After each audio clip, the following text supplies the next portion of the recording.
terrible job with this every time. Well, I second Nicholas's remarks about this and the times we're living in. But tonight, I'm talking about Jon Horvath, who's here as a 2015 Knoll Fellow. I think there's some other current and former Knoll Fellows here in the audience, one of them being Nicholas Lampert, and as you know, at least one 2016 fellow, and I can't see that well, so there may be other people out there. We are coming to the end of the 2015 fellowship year, and we have a few more activities, public events coming up in December over in the Union Cinema. Frankie Latino will be doing a test screening of China Test Girls, tentatively titled his latest feature. And Zach Hill will be curating a film program that includes some work he made during the fellowship year as well.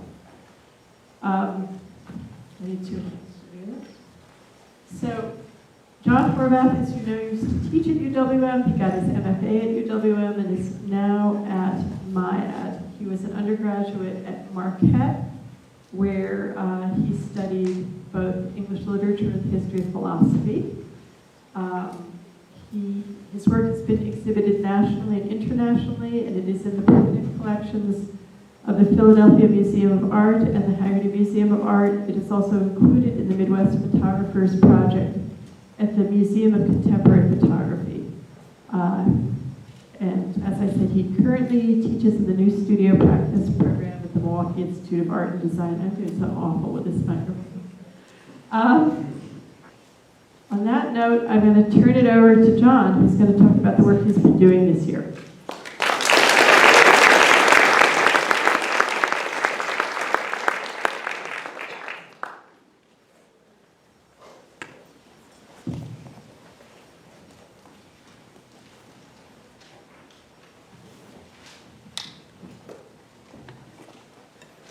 Hello. Is the mic working? No, I'm tired. Is that better? I need help.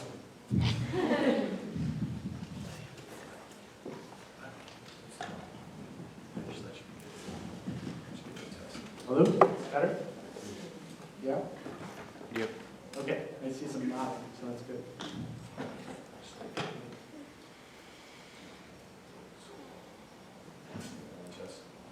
Hello? Nothing. Is it on? It's on? No, you gotta aim this up. Okay. Better. Okay. Wow, that's actually way too much. I think that's good. Okay, thank you. Okay, thank you for coming tonight and for hosting me here. Before I get going, since I rarely have the occasion to do this, I actually just want to say thank you to a number of people and acknowledge a few people before doing this. A little bit of a list here because I don't want to forget people, but I just want to say that the last year being involved in the Knoll Fellowship program has been a tremendous experience. It's been very humbling, and the support that I've received has just been kind of through the roof. So I want to start by thanking the Greater Milwaukee Foundation and the Knoll Fellowship for making the last year possible. I was able to travel on multiple occasions over the last year and make a number of pieces of work that I probably would not have ever been able to pursue without the support of the funding that came from the fellowship. As was mentioned, I used to teach here, and I want to acknowledge a number of former student assistants that I've had. At the time, over the last couple of years, I've had the good fortune to work with a number of people: Jesse Sauer, Steve Kluda, Max Cozy, Sandy Manikowski, and some former MIAD students as well, and current MIAD students, Danny McCullough and Kyle James. All of them have contributed in some way or another over the last couple of years to the project that I'm going to show you this evening. I I also want to give a special thank you, I don't know if he's here tonight, but to Kyle Cease. Kyle was kind of my right-hand man in the project that I'm going to share with you tonight. He traveled with me on 3 separate occasions to Idaho and was kind of there in every form of support that you could imagine. Who else? There's so many people. I also want to take the opportunity to thank a number of people that have been part of a very intimate critique circle for me. Nicholas Frank, Kevin Miyazaki, Naomi Scherste, Mel Tratine, Lisa Sutcliffe, John Sobchak, Tara Bogart, Lindsay Lockman, Barb Charay, Mark Brodigan, and Polly Morris. Polly Morris, I can't say thank you enough for everything that you've done for me over the past year. I'm sad to say that the year is coming to an end, so you can't keep doing things for me. That would be wonderful, but in the spirit of that, I just want to congratulate this year's Knoll Fellows. You have an amazing year ahead of you with Polly. And then the last person I'd like to thank is my partner in crime, Missy, who I can't thank enough. Over the last year and a half, everything's been kind of amazing, and you've been there to support me all along the way. So, thank you to everybody in the world.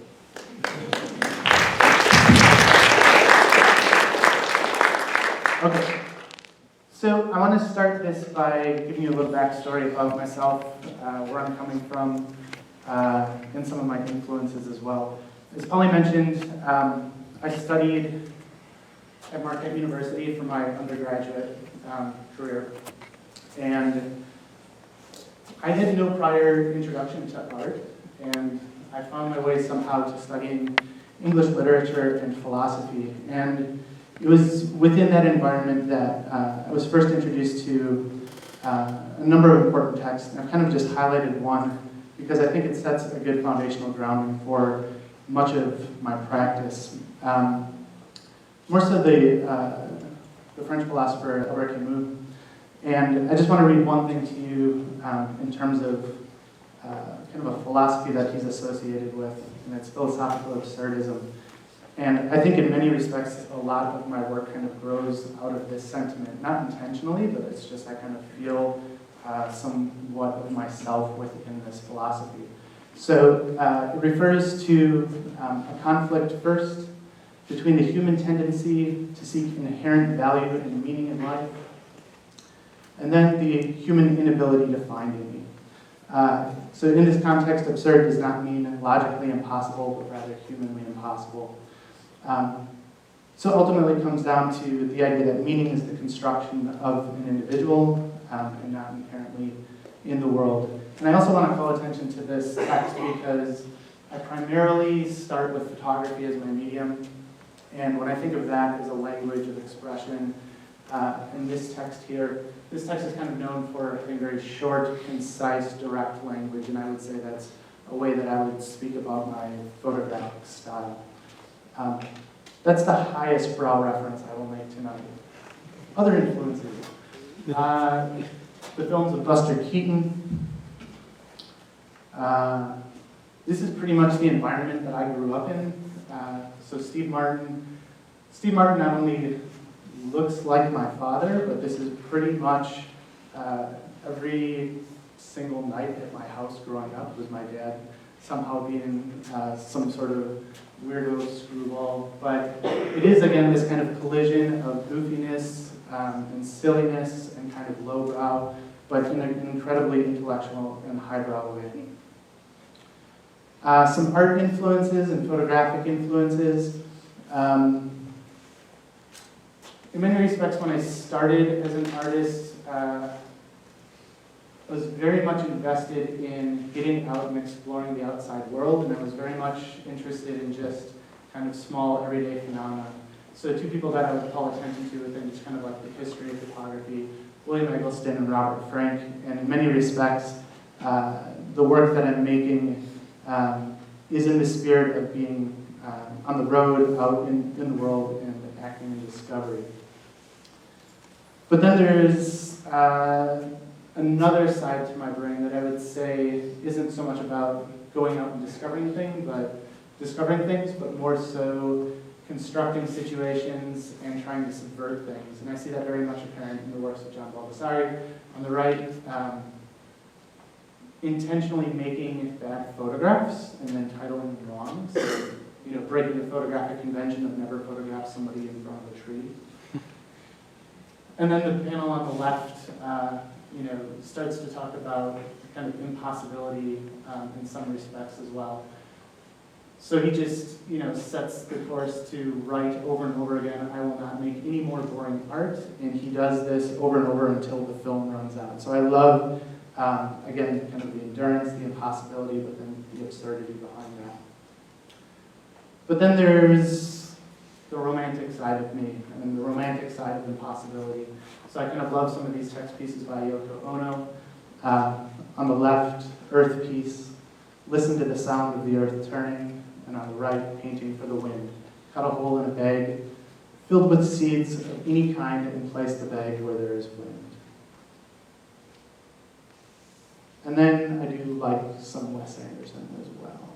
Okay, so before I get into the work that I'm going to concentrate on the most fully this evening, and the work that was exhibited as part of the Knoll Fellowship Program, I want to just reference a few past projects quickly to kind of set the stage for how my practice generally operates. I work with photography regularly, but I've also expanded into a lot of different directions. There's kind of a performance element to my work very frequently. I'm very interested in concepts of travel and of place, and this is a project here called Passages that I completed in the last couple of years. And it's based in the premise of using our county highway system in Wisconsin that's labeled according to an alphabetical system. So as many of you know, if you get outside of kind of the city limits, you might run into county highways that are labeled with a letter, county highway A, B, and so forth. And I long kind of had a desire to do something with that, and I couldn't figure out what it was. But I kind of imagined, what if somebody attempted to write text within the space of our county highway system? So I struggled with that idea for a little while and came to the conclusion, like, oh, I can do this with my car. So what I've done with this project is I've sourced some text from Jack Kerouac's On the Road, and set out to accomplish this by driving each letter of a specific passage from that text. So, for example, if I were to drive my name, I would start at County Highway J, drive to O, and then drive to N. And in the act of doing so, I would trace that with a GPS device. So, to kind of blow that idea up, the passage that I actually drove for this project was one of the most famous from the book On the Road. The only people for me are the mad ones. The ones who are mad to live, mad to talk, mad to be saved, desirous of everything at the same time. The ones who never yawn or say a commonplace thing, but burn, burn, burn, like fabulous yellow Roman candles exploding like spiders across the stars. In order for me to do that, I had to break it into 13 separate drives. It took me 6 days, 12 hours, and 46 minutes of total driving time. It was about 2,700 to 2,800 miles, and an average speed of about 40 miles per hour. So this introduces an aspect of my practice that's very much based in constraints and following rules. I love how rules can lead to unexpected outcomes.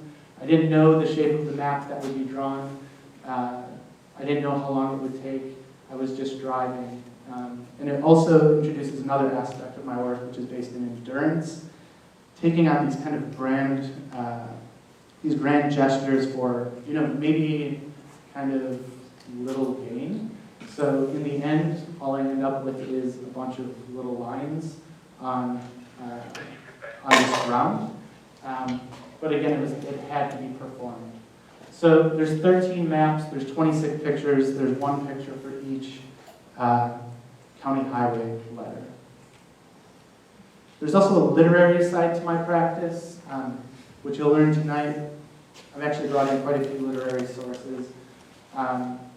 This is a project I did in 2012. As was mentioned, I studied English literature and I had a concentration on creative writing. And to try to nurture that aspect of my interest, in 2012 I did a project where every day of the year I sent an email to some random company on the internet, and all I did was go to their contact us page and then tell them a little bit of something about my day. Some random thought that kind of popped into my head, just to see if I would have any sort of interaction or would I get a response. Sometimes I would get responses that were just boilerplate, as you might expect. Other times they would just be completely ignored. And then on other occasions, somebody on the other side would actually begin to play along. So this is a work that was born from it. It's a project called, or a piece called My Top 5 Idos. I emailed Doritos.com and I just wanted to notify them that they sat on the top of my list of top 5 Idos, and told them that, closely following behind was Judge Lance Ito, Sausalito, Tito Jackson, and then Mosquitoes. From Doritos, I did get a response of appreciation. They didn't fully get the message though. They said that they were happy to hear that they were my favorite snack food, which wasn't the case. They're just my top Ito. Okay.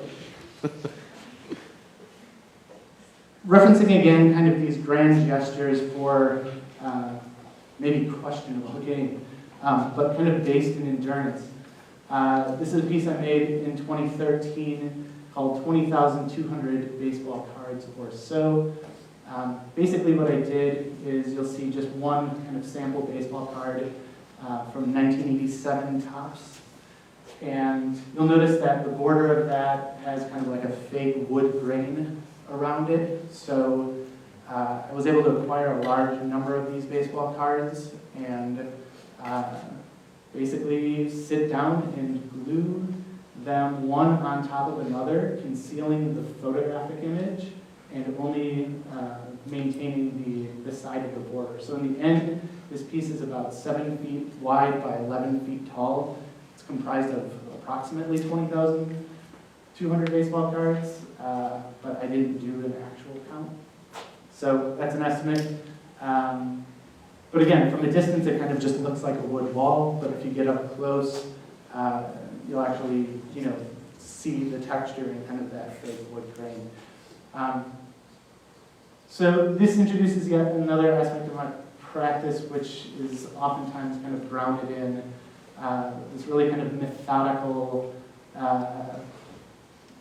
obsessive way of approaching creating a piece. Also from that year, I did a piece that is very much based in code. I have a fascination with language and how we use language to communicate and how we can manipulate language, and also the failures of language. So this is a piece called Message from My Father in Morse code. My father was in the United States Air Force during the Vietnam War, and it was his job to intercept Morse code from the Russians. He was stationed in Alaska. It was his job to intercept that code, translate it, and then hand it over to his superiors.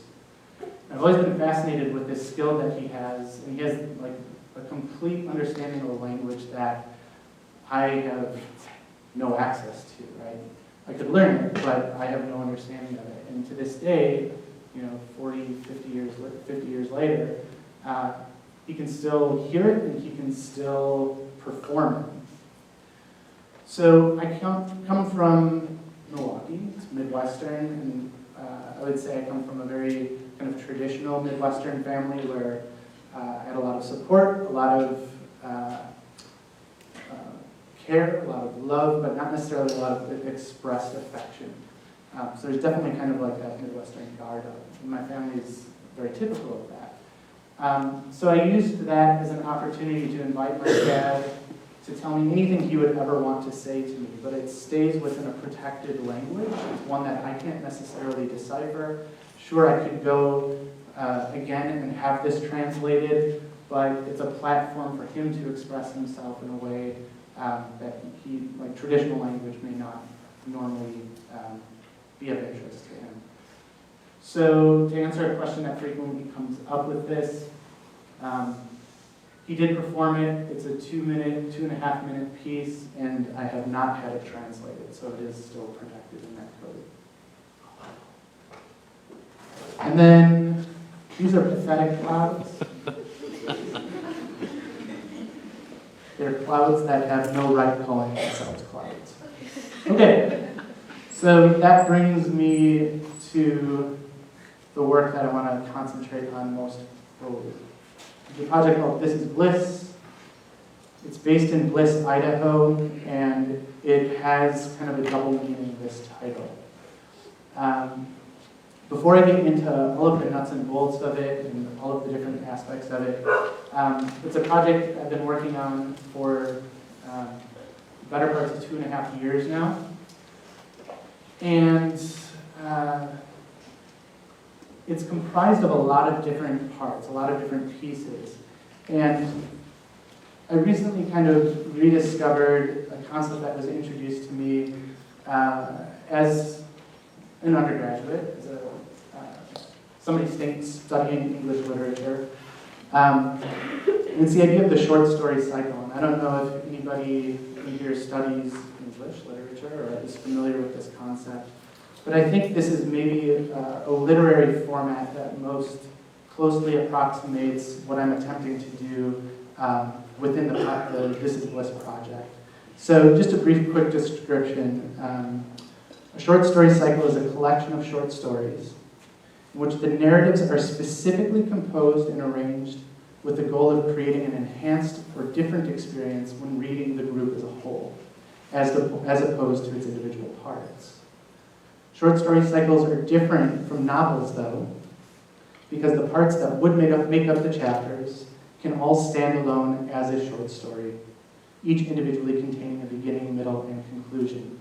And while the format of the This Is Bliss project isn't exactly that, it's very much in that kind of spirit. It's a lot of different pieces that can kind of stand on their own, but collectively contribute to a broader project.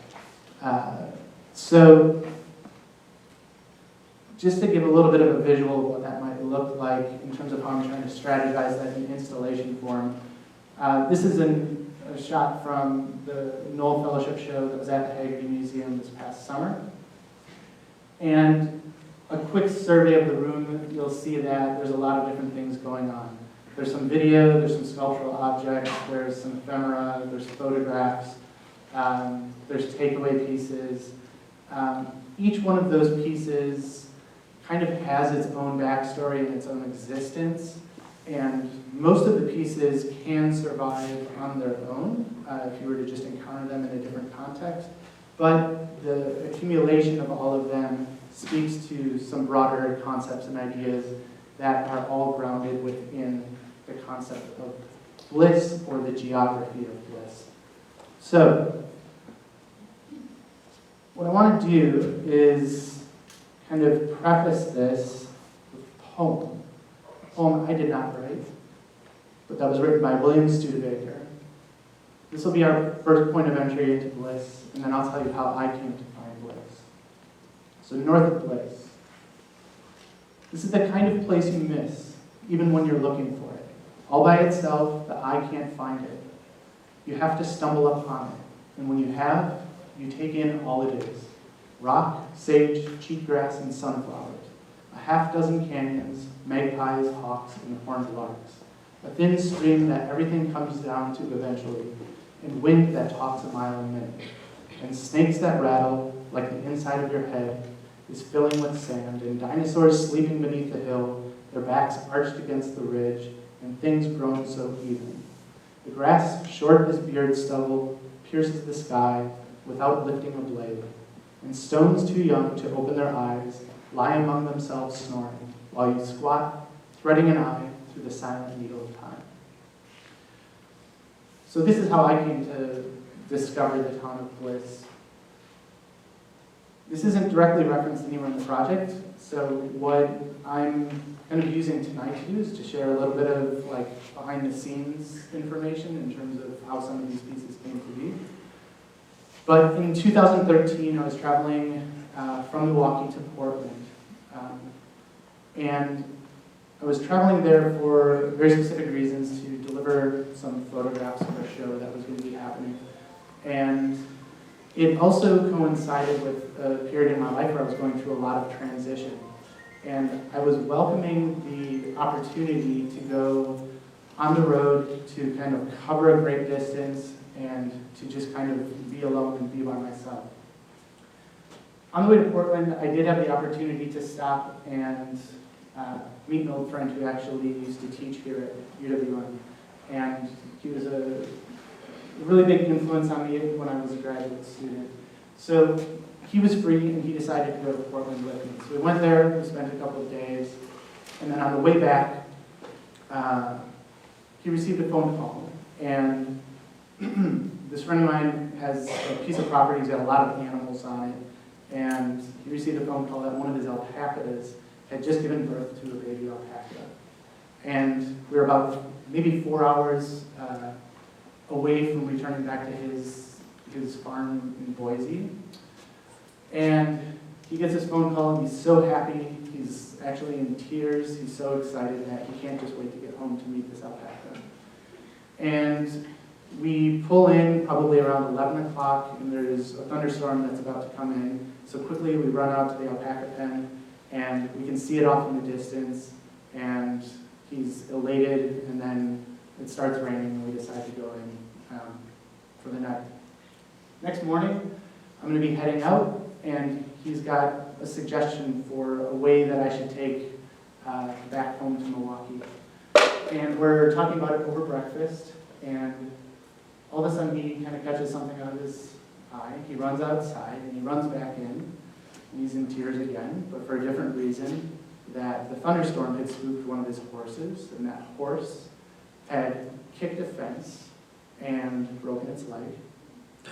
And kind of chaos ensued after that. So all the plans went out the window, and I just kind of said, you need to be in this space. I'm going to take off. I just hopped on the freeway. I kind of avoided his suggestions for taking a different route home. And when I did so, that's when I encountered a sign. But before we get to that sign, that's the baby alpaca. So I encountered a sign in the middle of the Idaho desert, deep in my own head, because there's nothing to look at. And again, I'm just, thinking a lot. And I see this sign and it just says, "Bliss that way."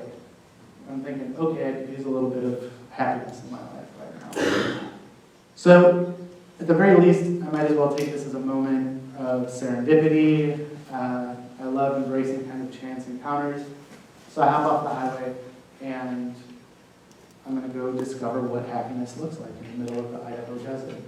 I also had to fill up gas, so it was good time.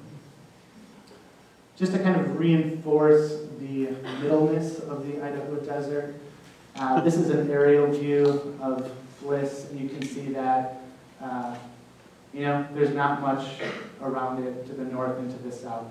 We're about maybe 60 miles out of Boise and about 40 miles out of Twin Falls. So it really is this very small rural town that's kind of nestled in the desert. You also see that it's on the Snake River Canyon, as is referenced here in that shot. And just another aerial view of what the town has to offer.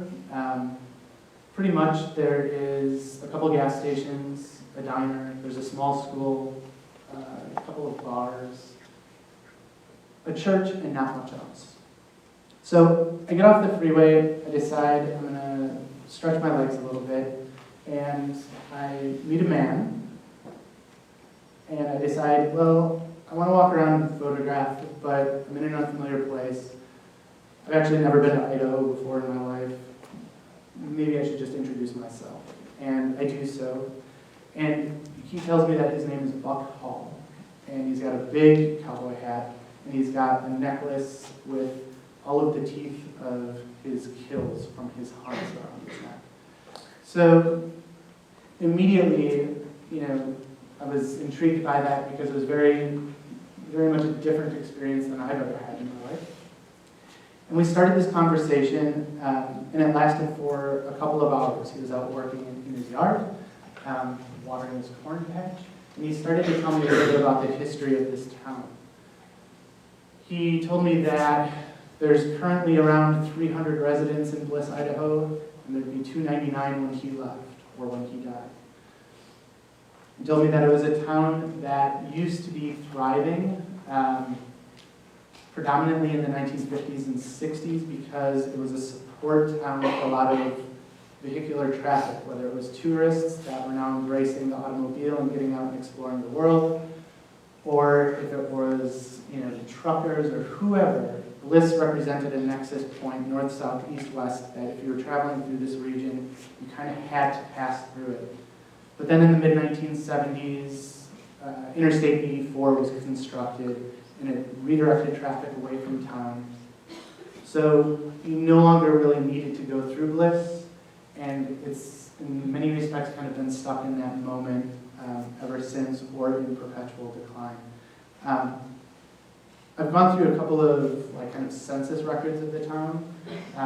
It looks as though in the early 20th century into the mid 20th century, the population was into the many thousands, and now if you go there again, it's just a few hundred people.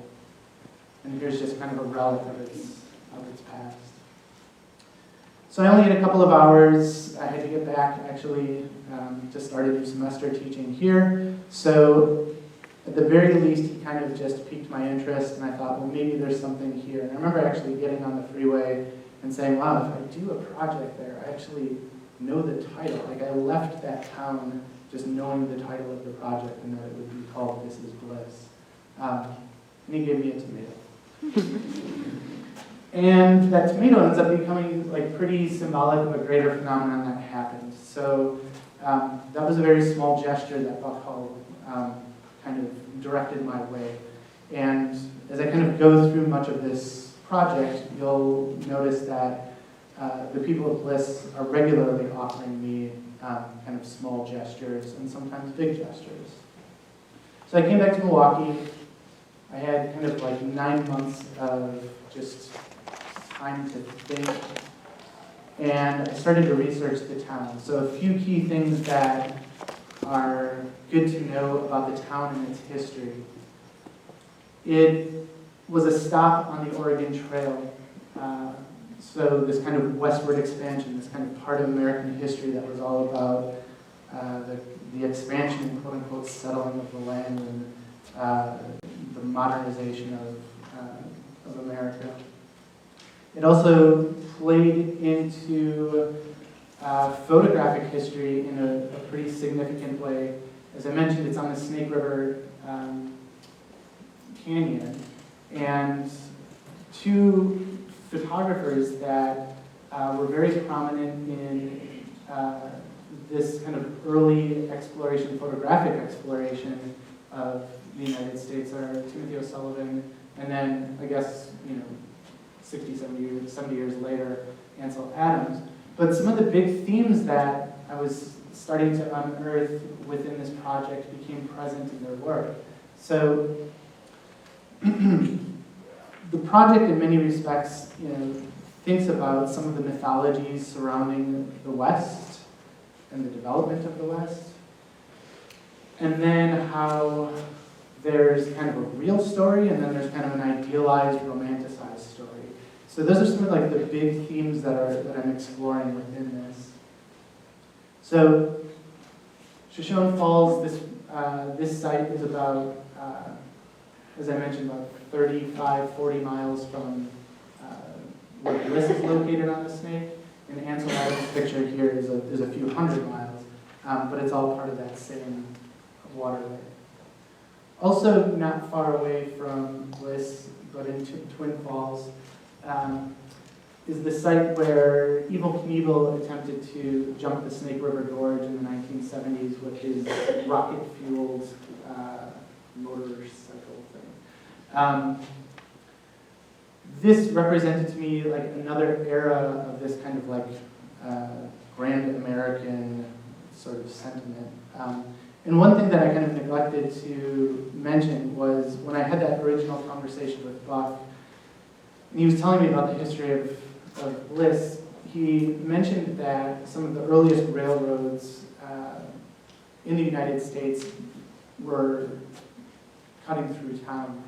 And he said, you know what you need to do before you leave town is you need to go follow the railroad, because as you get into this kind of clearing, you're going to discover that there's an old graveyard, and in that graveyard are the bodies of Chinese slaves that were tasked with building railroads in the United States. And originally I couldn't find the grave site, but it left me with this thought of, okay, there's this grand American, sort of ideal, but then there's this undercurrent, this kind of, not necessarily the most positive way in which we came to have those railroads were using slave labor, essentially. So there was this backstory, this kind of a dark history, and I'm using that as kind of like I'm bringing that conflict into the project. Okay. So now I decide to return to Bliss. As I mentioned, Bliss was a nexus point, north, south, east, west. If you weren't to experience Bliss via I-84, but you were to come via any of the actual rural roads, these are the different ways in which you might enter town and you might exit. And this is the first picture that I made in Bliss.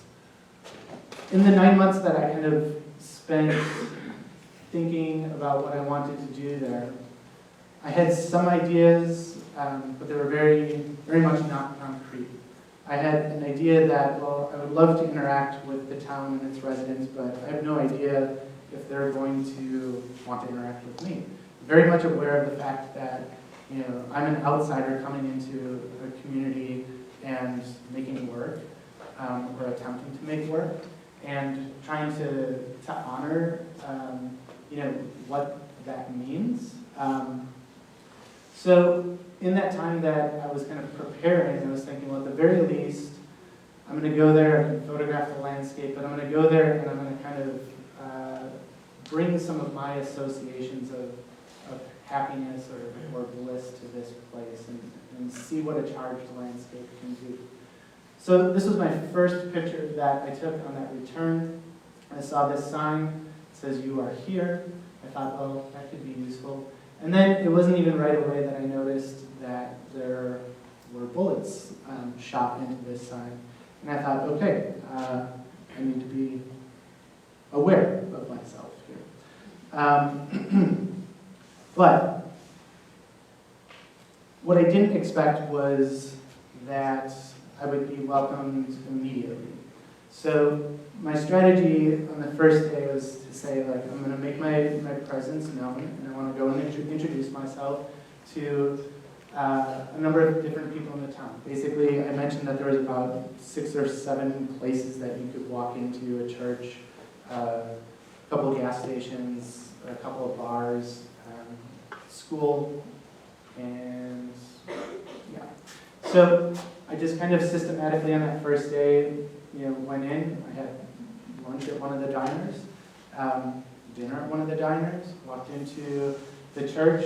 Fortunately, the pastor of the church was there, and I thought, okay, I will introduce myself. And when I was thinking about people I wanted to photograph in my mind people that might be kind of gatekeepers to an experience of bliss, whatever that means. Like, it's a very personal definition. So, of course, bliss might be associated with some sort of religious experience. But then I also photographed in the bar. Bliss might be associated with something that, might be traditionally sinful. And then this man here, who's the self-proclaimed oldest Bliss resident, so he's had this kind of long-lasting life in town. And then the prom queen and king, of course, the most highly sought-after experience within high school. So I was introduced to a number of people, and very quickly I was asked the question, have you met the Prince of Bliss? And I said, no, I haven't, but I kind of felt that I needed to because Bliss has a prince, and I had no idea what that meant. And what that meant was there's a man who's known as the prince, and he's the prince because his father is the king, of course, and his father is the king because he owns the gas station. So I was in the Bliss saloon one night, and somebody texted the prince, and the prince walked over, and we met, and we got along quite well. The prince is somebody who is working in the gas station, and at this time, in 2014, he's finishing up his PhD in religious studies in a satellite experience in a school in San Francisco. And at this time, I don't think he would say this anymore, we still keep in contact, but at the time he would use the phrase like, oh, I'm just stuck in Bliss, because he wanted to be outside of this town, he wanted to be in San Francisco. And I thought that was kind of an interesting kind of characteristic. So we did a portrait, but then we decided maybe there's a better way to have his presence in the project. So he works at the diner. He's got this philosophical mind, and we decided, what if those who enter into this project are not necessarily greeted with my voice, but with the voice of one of the residents of this town? And he agreed to write a welcome message to all of you and anybody who encounters this work in the event that they want to come to Bliss. The quiet kingdom of Bliss sleeps on a hill above the Snake River. It is dilapidated barns and fallow cornfields and white potato cellars stuffed with the future French fries of America. Cowboys ride their horses through the country as they guide their grazing cattle. The locals satiate their thirst at Jenny's or Frank's bars and fill their bellies at Ziggy's Gas and Grill. Life in Bliss is simple, but not simplistic. Our hamlet is content, yet proud of our humble community, and gracious natives eagerly show it off to all who come and visit. So right now I just want to take a moment and heed the Prince's welcome and take you through a quick trip through Bliss.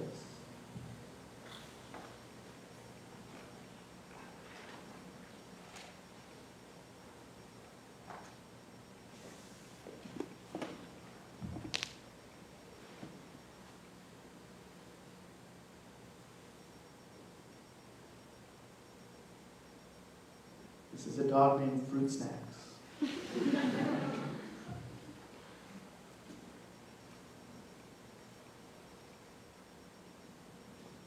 This is the mayor's arrowhead and rattlesnake skin collection. This is Frank's bar.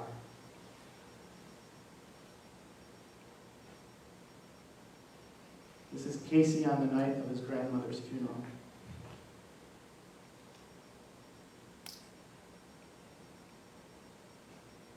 This is an Oregon Trail pigeon post.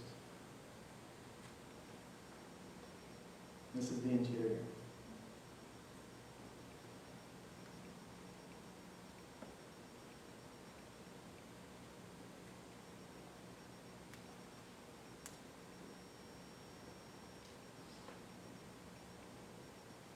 This is May, a skydiving granny, founding member of a club of over 80 skydiving grannies.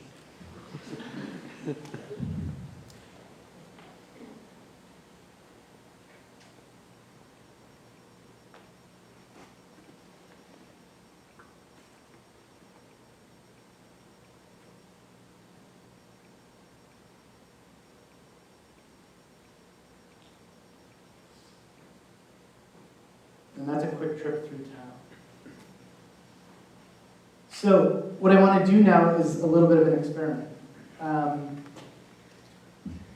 There's a lot of pieces that fit into the puzzle of this project, and it's a project that's not complete. It's a project that I'm still making work for, and I'm still trying to figure out the overall structure and way in which it gets delivered to a viewing audience.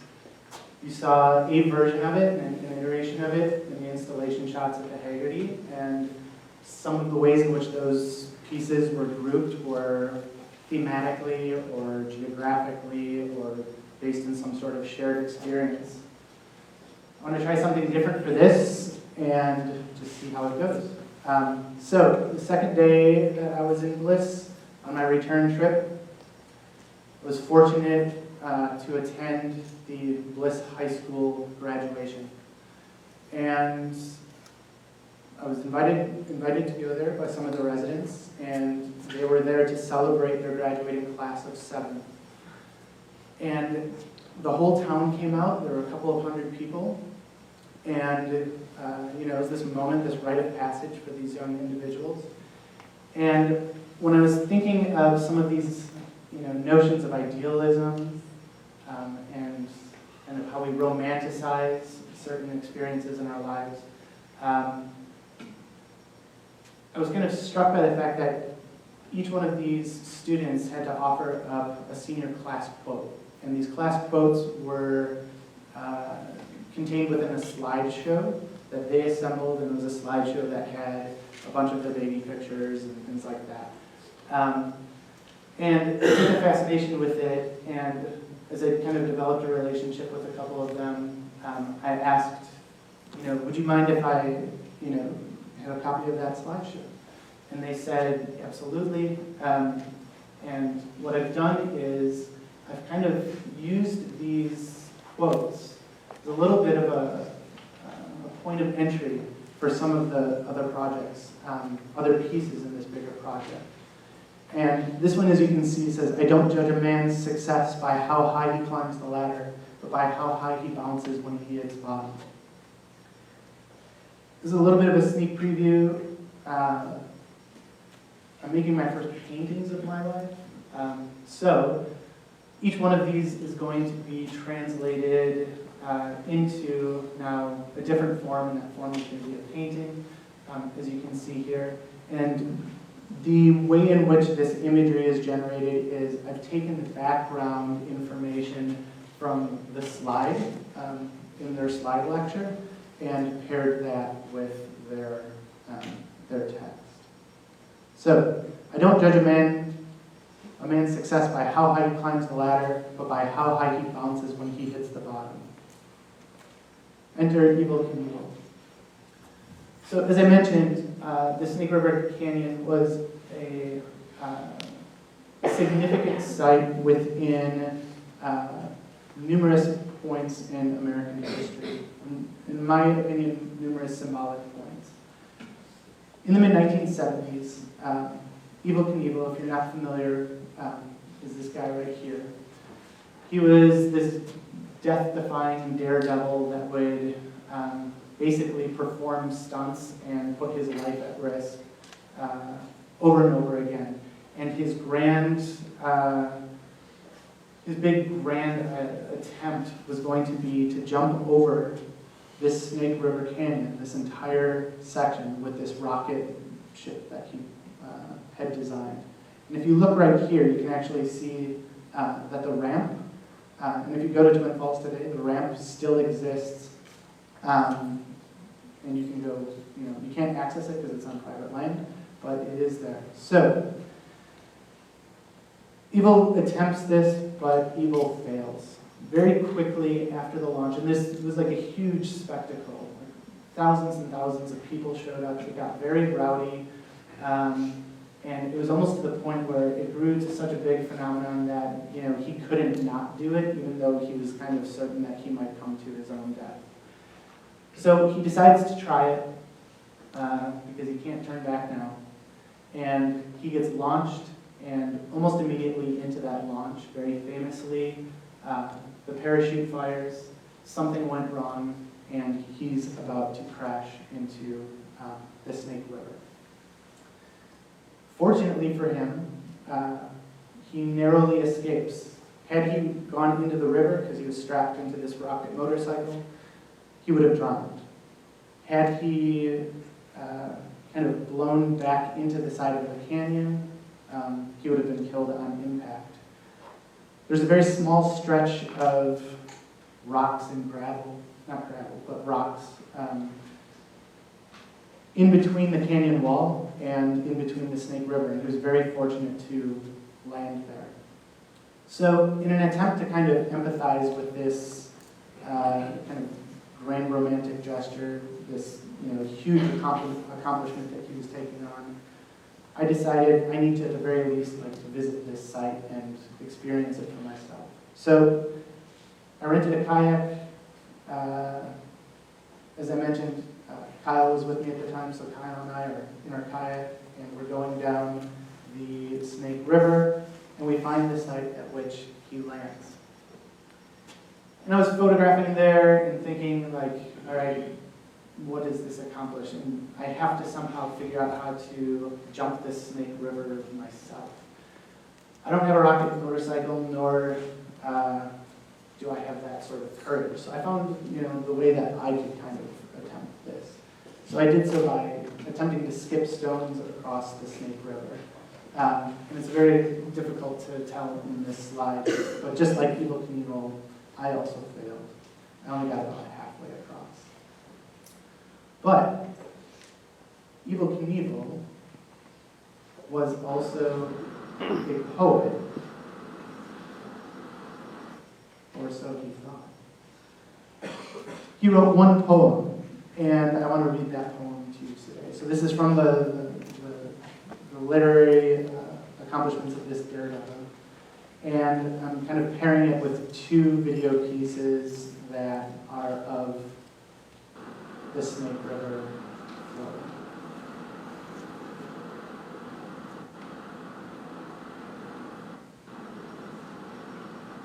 It seems that everywhere in this world I go, no matter who or what I know, the people they look and most of them stare, and I wonder if they really care.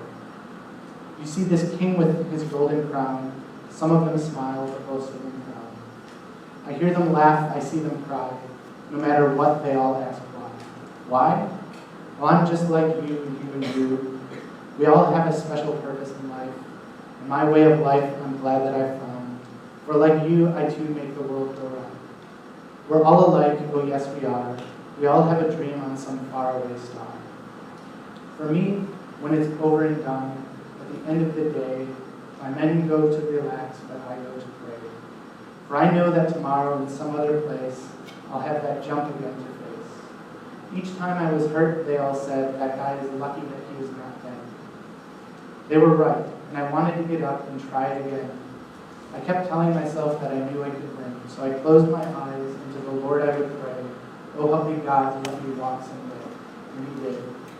Every stitch and every scar just brought me closer to my dream afar. To be a man and to do my best, to stand alone is my only quest. Success is a term that has broad use. For you and I to have none in life, there's no excuse.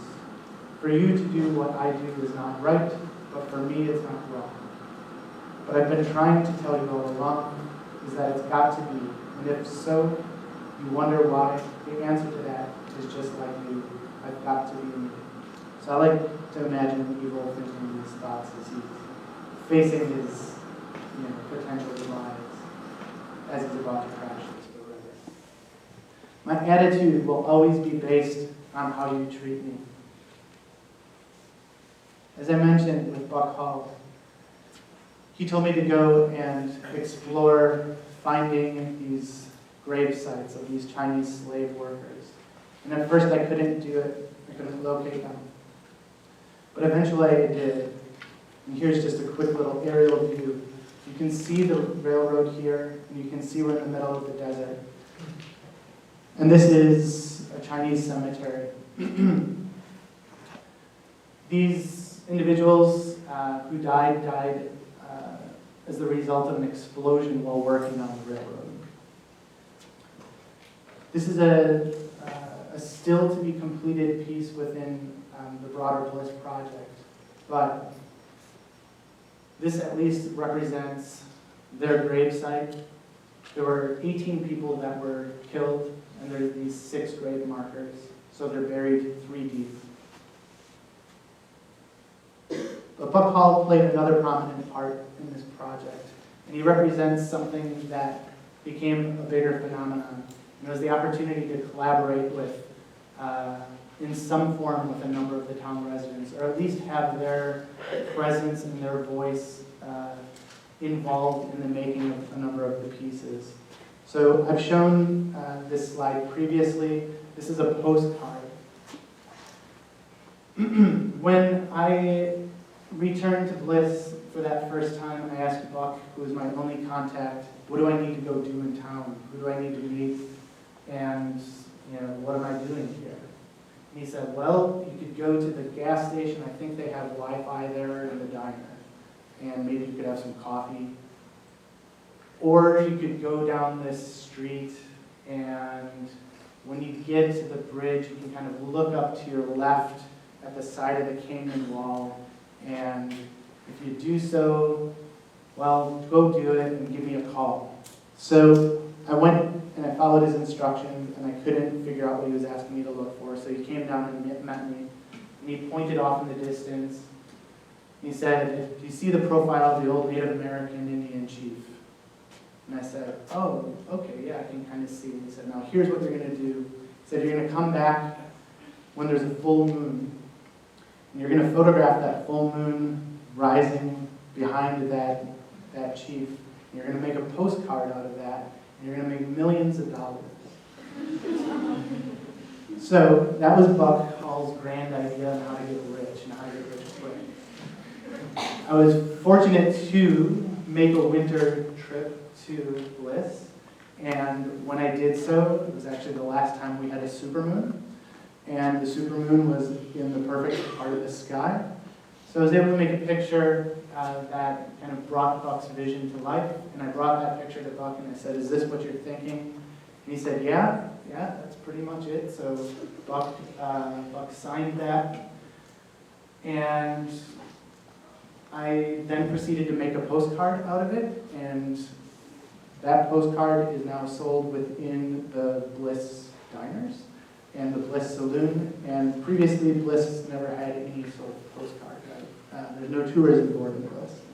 So now if you're traveling through, you can see, you can go and purchase one of these cards, and it's directly from kind of the conception of one of the town residents.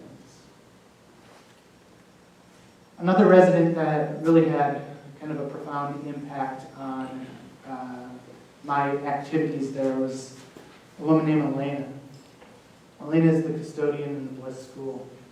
And she took an interest in the fact that I wanted to learn more about this area and the history. And she said, well, let me think about things that you could do while you're here.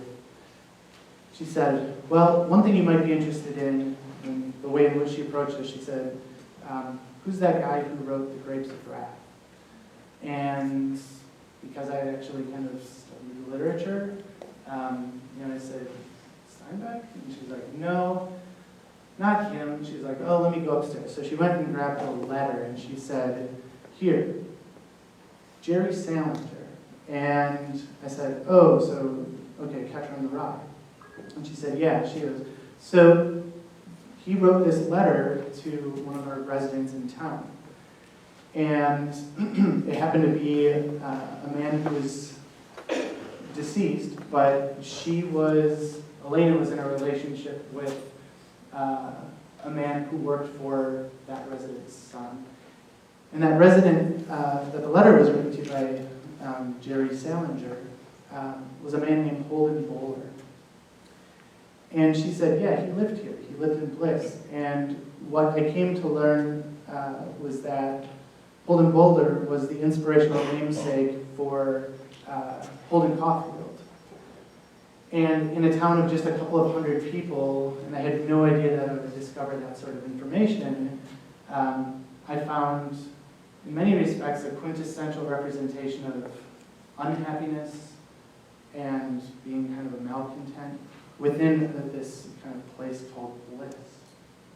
And that was a very important book for me as a young individual, so I felt like it was this great kind of moment of coincidence.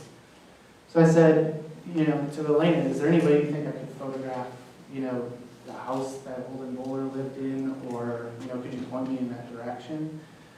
And she said, yeah, for sure. So she introduced me to Holden Bowler's son. He said, go over to the house. There's a caretaker that lives there now. Introduce yourself. So I did so, and that caretaker said, yeah, go ahead, explore wherever you want, just don't go into my bedroom. So, okay.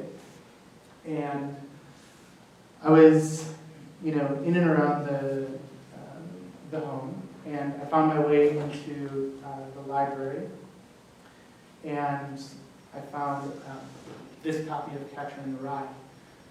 And quickly, I kind of realized I was looking at Holden Caulfield's personal copy of Catcher in the Rye in some, kind of indirect way.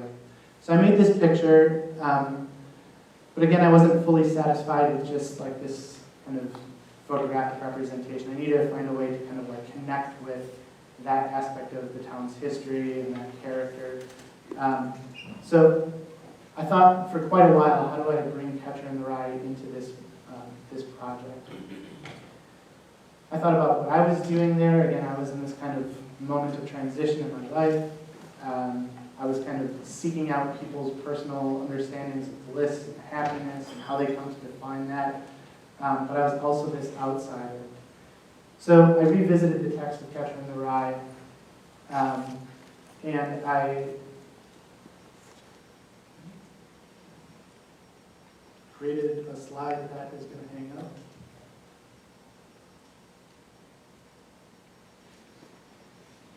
Unfortunately. Okay, well, I'll tell you what I did. I revisited that text of Catcher in the Rye, and I redacted with whiteout. Beautiful slide. I redacted with whiteout every single line in that entire text, except for one. And that line said, in a few days, I'll be somewhere out west where it's pretty and sunny and where nobody will know me. And it was this moment where Holden Caulfield's voice was present in the project.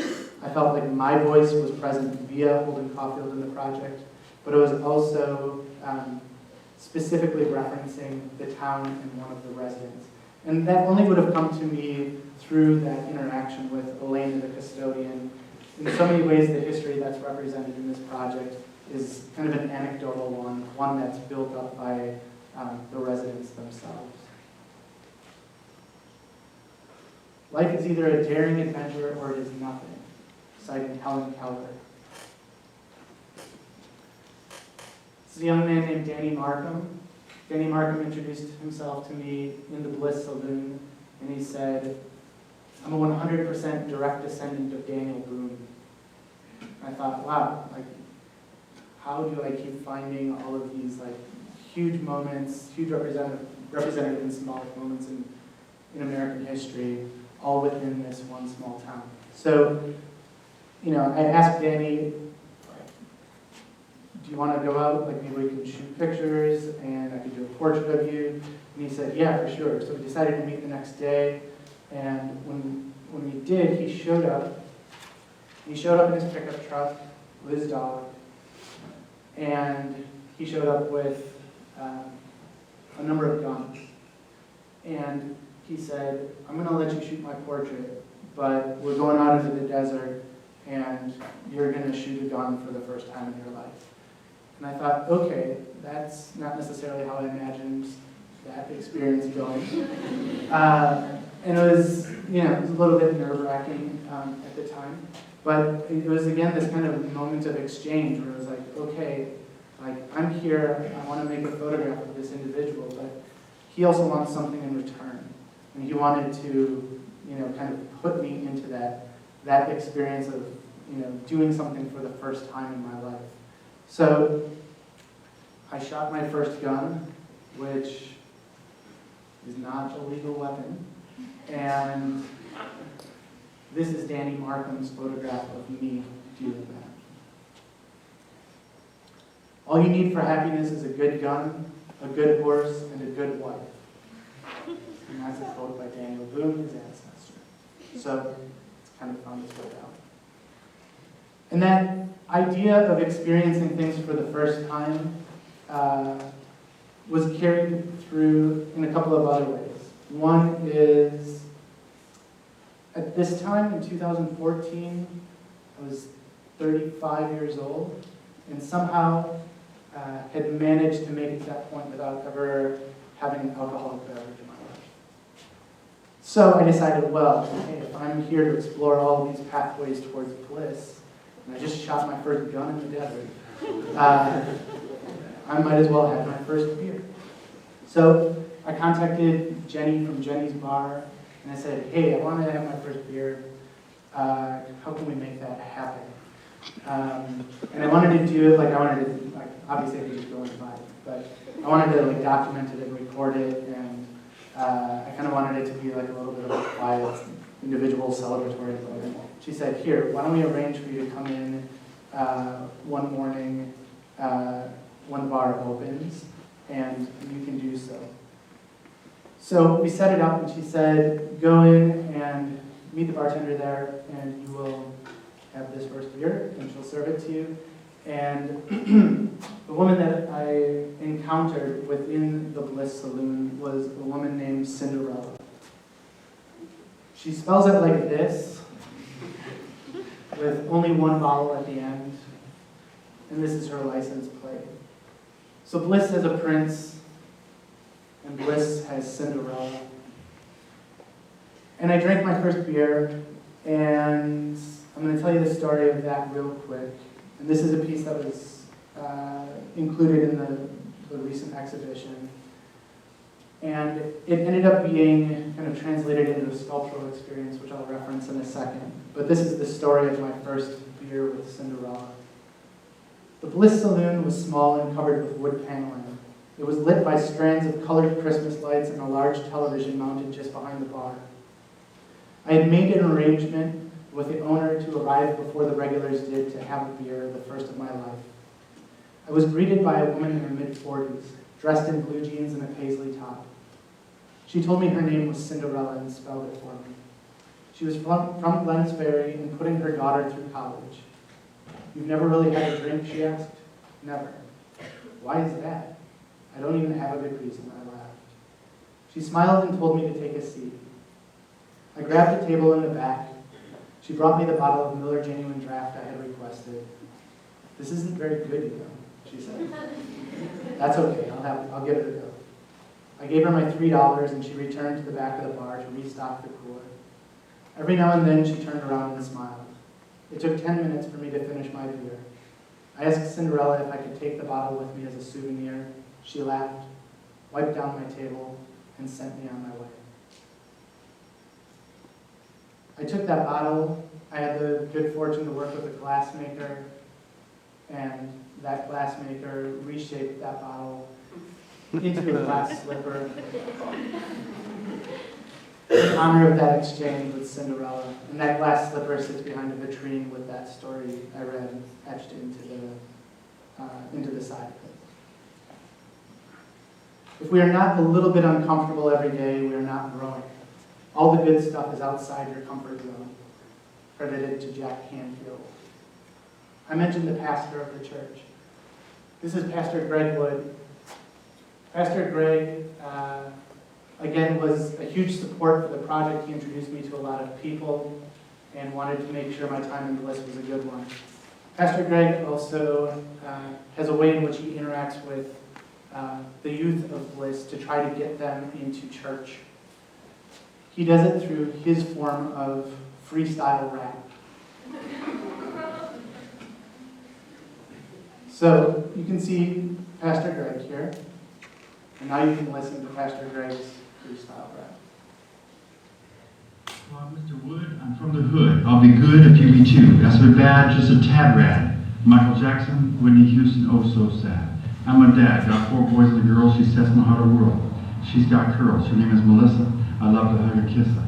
I got a wife for life, she don't give me too much strife. She hating late, still great trait, still in decent shape. I got a date with my mate, I don't test fate much. A Domino's pizza, when I delivered, they shivered and quivered. A Domino's that's great down your toes, even if it's froze, we don't make no foes.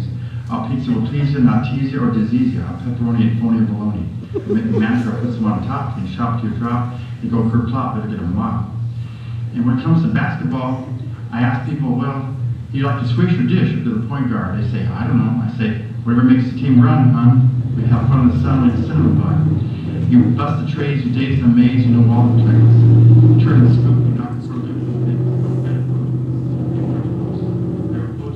We're not the most because they ain't great hosts. They come to paint and they faint because they ain't, because they block it, knock it, stock it, and they don't trash talk it because they got game. When it comes to football, I say, if they like to pick 'em or stick 'em, they say, I don't know. Okay, so you get the point. All right. He can keep going and going and going. I kind of love that again, the wordplay of that, and kind of just this command of the language.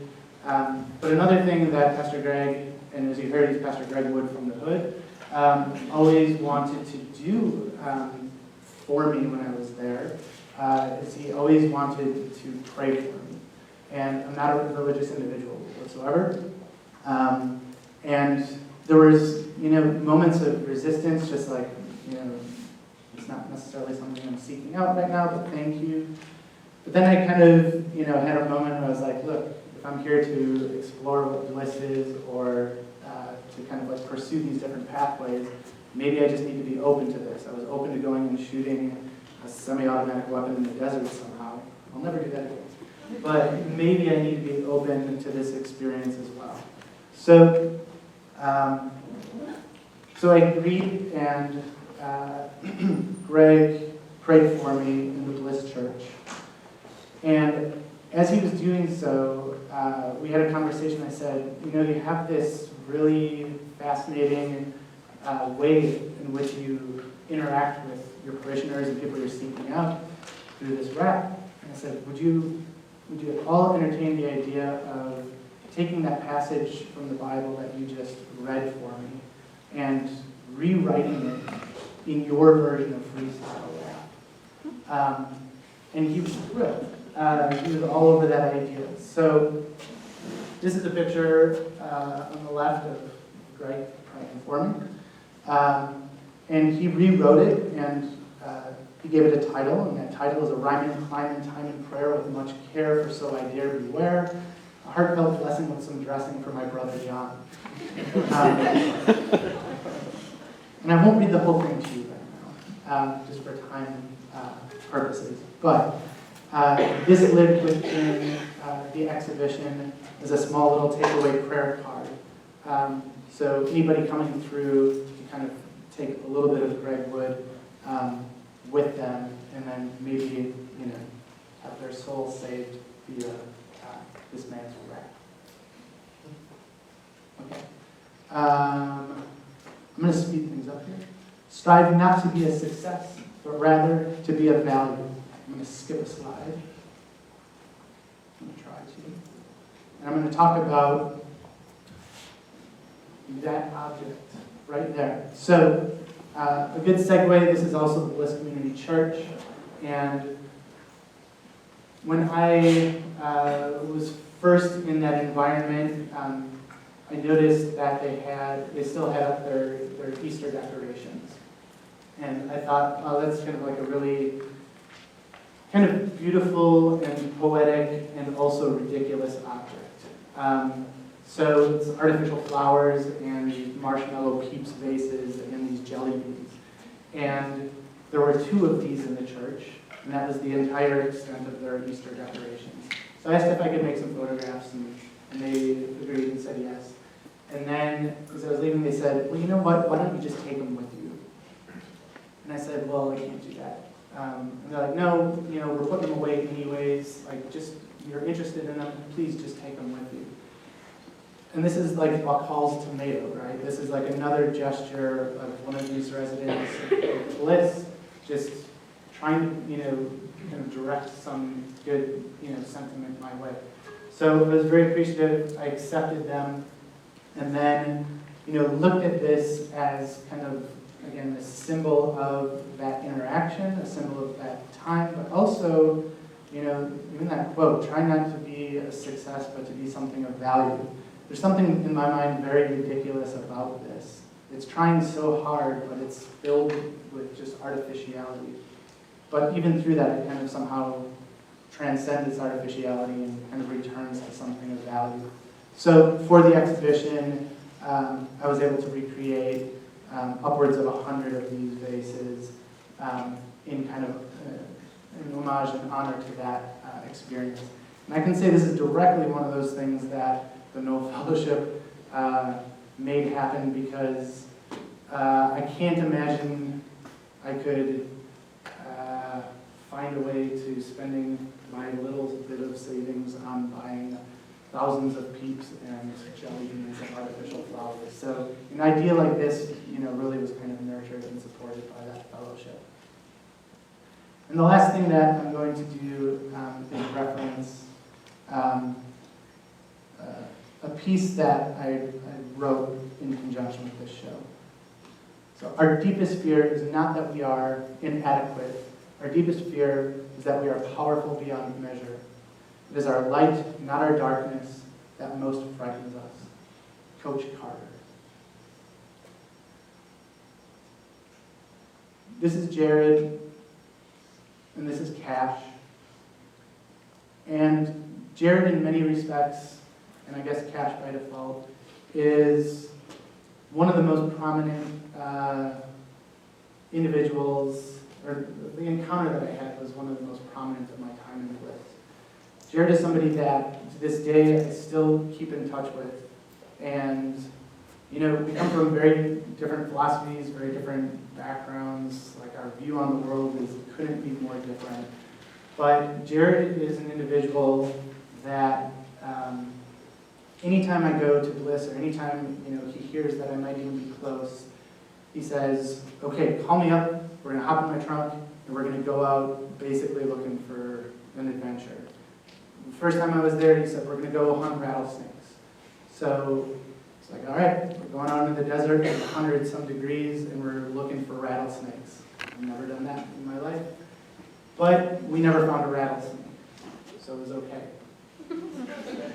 Then I returned in the winter, and he said, what do you want to do? What do you want to go hunt? And, it's like, well, I'm mostly just interested in our time spent together. But we kind of decided to go and hunt coyote. And through that interaction, I learned a lot about myself and a lot about Jared. And ultimately, that inspired me to kind of return back to the written form. And instead of going out and photographing an attempt at hunting coyote with Jared, it was an opportunity for me to write a short story that is fiction, but it's based very much on much of my time in Bliss. It's got characters in it that are composite characters, but are very much influenced by real people. The main characters are Jared, Cash, myself, and a man named Carl. And with more time, I would read you a little bit of that. But I will just say that if you are interested in it, you can contact me. I have copies of these. But it is a story about a coyote hunt, and I'll kind of leave it at that. So I'm going to wrap and I guess transition into Q&A, and in the background, if it works, I'm just going to have this playing. This is 10 blissful sunsets. 10 sunsets in real time from 10 different locations in Bliss, kind of just setting simultaneously on this talk. So with that, I guess I'll take questions. Yes? I was just curious, have you had the opportunity to give a talk such as this in Bliss, and if not, are you going? Not yet, but my hope is to absolutely get this work into close proximity of, within a good drive of the people of the town. There's the possibility of doing it at Boise State University, which is, yeah, just about 45 to 50 minutes away. The friend that I took to Portland with me teaches there, and he's been a big support in this project. So trying to make that happen.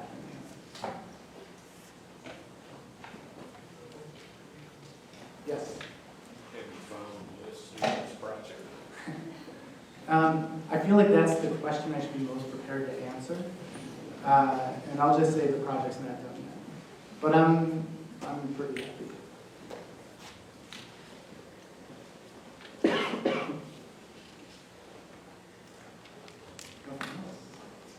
You said this was real time? Yeah, How'd you do that? yeah, we got about 35 minutes left. Yeah, Well, if you don't mind another question. yeah, Just technically on your photographs, how much time do you spend on setup? Are they spontaneous street stuff, or are you setting up lights? yeah, it's all pretty lo-fi. So you'll see that there's actually a number of different photographic approaches involved in the project, but the pictures that are maybe more traditional, like of the place, the portraits, things like that, I shot medium format film, and some of it was on foot and just kind of exploring, and some of it was more deliberate. Any of the portrait, any of the interior work, required me to slow down, but I didn't utilize any sort of like artificial light. Everything is natural light. Everything is pretty much as observed. That's it. Yeah, Jeff. I'm going to struggle to exactly ask this question. The front page of the New York Times today has two maps of the United States, Yeah. the two different places. And so all the cities were like islands that voted for Clinton. Yep. And yet the larger landmass voted for Trump. Mm-hmm.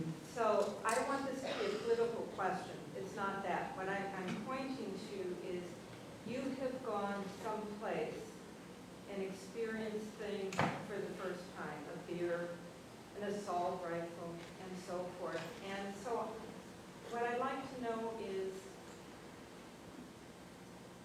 what do you feel about your connection with a part of the country that you have had no reason to have a connection to? I mean, what have you learned in a sense that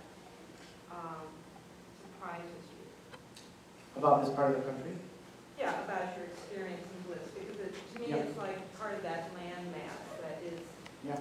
in a sense, the other country.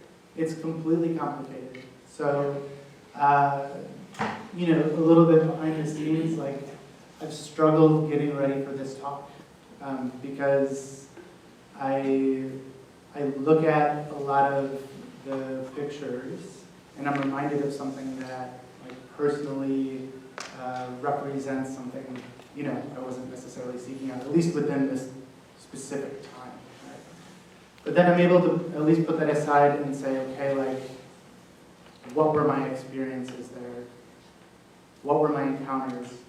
And, I looked it up. Like, it was 85-15. 85% of Gooding County, where Bliss is, voted for Trump, and 15% voted for Hillary Clinton. And, I'm not going to wade any further into that, but like, it's an undeniable aspect of the work. And all I can say is that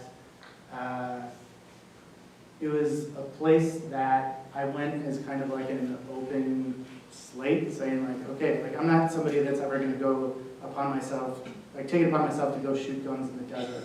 Like that's not interesting to me.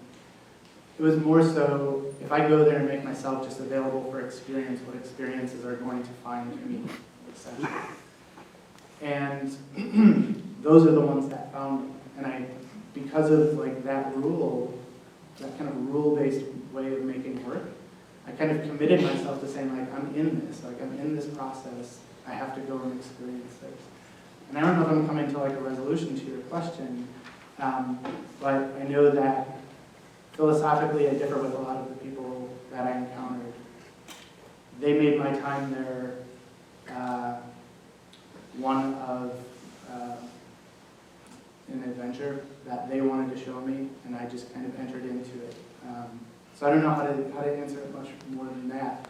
That, you know, deep connections were made there, despite the fact that I don't necessarily feel like I could live in bliss. I don't know if that answers that. So you want to be blissful in bliss? You know, part of what I was thinking about before I even did this was, you know, Bliss is a rural town. I've chosen not to talk about really directly, for some specific reasons, some of the economy of the town and the fact that it's a struggling town, at least within the work. I feel like some of that kind of comes through inherently. But one of the original impulses was, okay, I'm driving through this place that I've been told is disappearing from the map. And it's called Bliss, and of course there's an obvious irony there.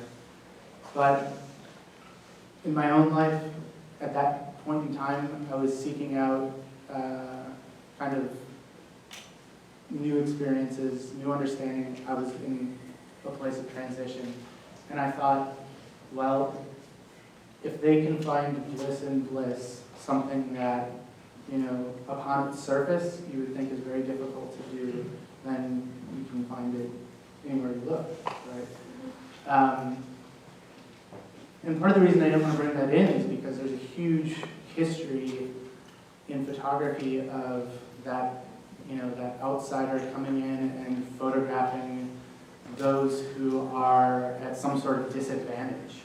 And this really wasn't about that. It was more so about the exchange and the connection and like discovery within this place than just looking at that one narrow aspect of its surface.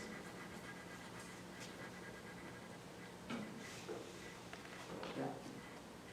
So throughout your interviews, you chose to, I guess, have more connection with the older population inside of this, without really mentioning like what is happening with the younger population.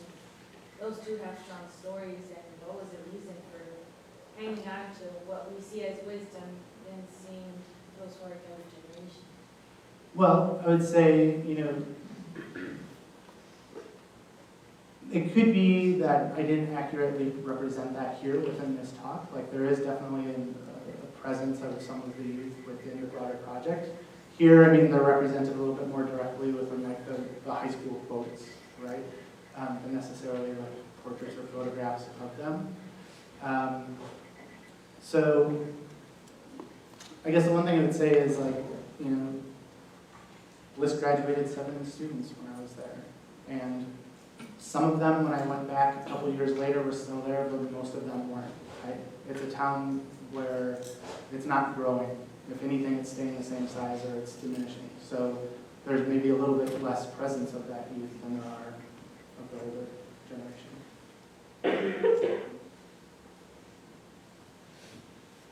Other questions? What was the most difficult subject matter to capture in this project? Like, what piece do you think was the most challenging for you? It's a good question. It's a hard one to answer. I think difficulties presented themselves in a variety of ways. So, you know, there was certainly something difficult about kayaking down the Snake River to get to that site. But that concept or that idea was a little bit more immediately present. And some of the things that may seem more simple, like the idea of turning a glass slipper or a beer bottle into a glass slipper, almost seems like, how did I not think of that immediately? But that took me like 2 years to come up with that idea. That's definitely something that was like physically difficult as well. I'm not a glass maker, but beer bottle glass is different than just like glass that you would say, I'm gonna go, make a glass slipper out of, right? To like recycle that, to reshape it, that's a very difficult material to work with, and the person that I was introduced to was willing to take on that challenge and actually make something that looked like a glass slipper. So I would say that was a very difficult piece to accomplish. Yeah.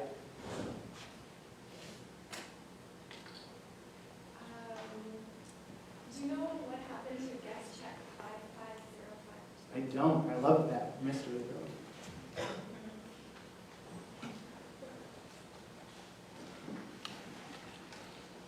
Yeah.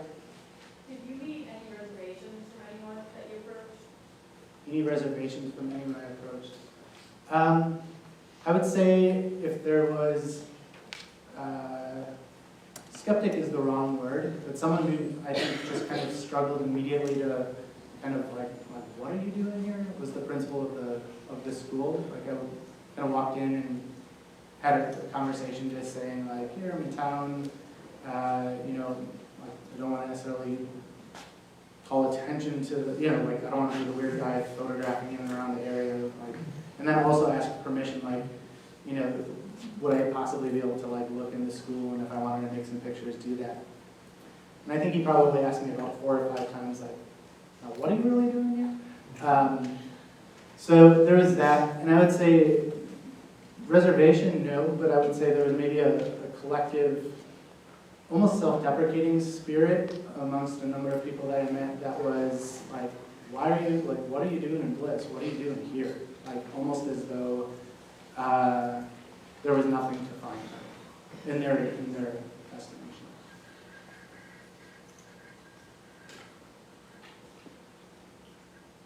Yeah. When are you going to decode your father's message? I don't know. I don't know if I ever will. I've thought of a couple of occasions that might make sense, but I think I'll know when I know, I guess.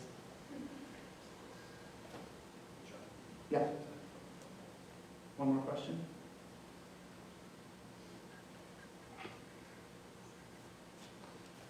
No? Will you come to our show? I will come to your show on Friday. So before I leave, I just want to leave you with one last thought. I don't know where this fits, but money may not buy you love, but it can sure buy you cows, and that's pretty much the same thing. All right, thank you.